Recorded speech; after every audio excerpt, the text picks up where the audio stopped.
नमस्कार दर्शकों। देखिए, जब भी आप पूजन पाठ की व्यवस्था करते हैं, अपने घर में किसी पूजन पाठ का आयोजन करते हैं या फिर प्रतिदिन की जो पूजा पाठ करते हैं, तो उसमें आप पूजन के लिए जल की व्यवस्था करते हैं, कलश में भरने के लिए और कर्म पात्र में भरने के लिए। कर्म पात्र अर्थात ऐसा पात्र जिसमें हम जल भरते हैं और उस जल का प्रयोग करते हैं भगवान की पूजा पाठ करने के लिए।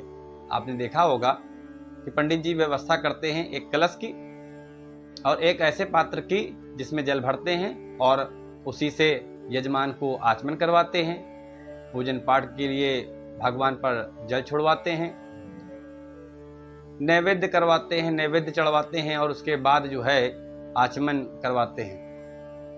तो इस जल की व्यवस्था करने के लिए आपको किस बात का ध्यान रखना चाहिए?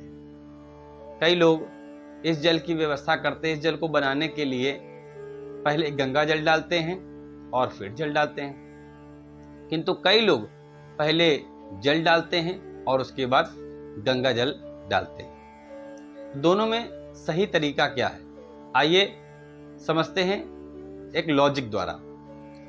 जैसे गंगा जी है और गंगा जी में कई सारी नदियां आकर मिल जाती हैं, तो वो नदियां जब गंगा जी में मिल जाती हैं तो वो सब गंगा जल ही बन जाती हैं, सब गंगा जी बन जाती हैं। इसी प्रकार से यदि हम बात करें नदियों की, तो किसी नदी में कहीं से गंगा जल यदि मिल गया आके तो उस नदी को गंगा जी नहीं बोलते।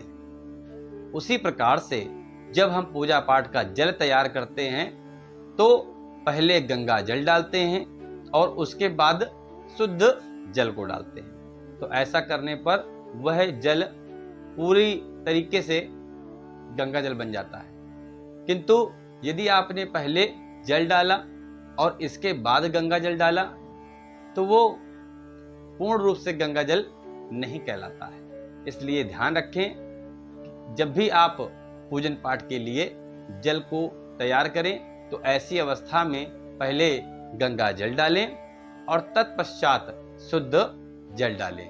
अब आपका पूजन पाठ के लिए जल तैयार है।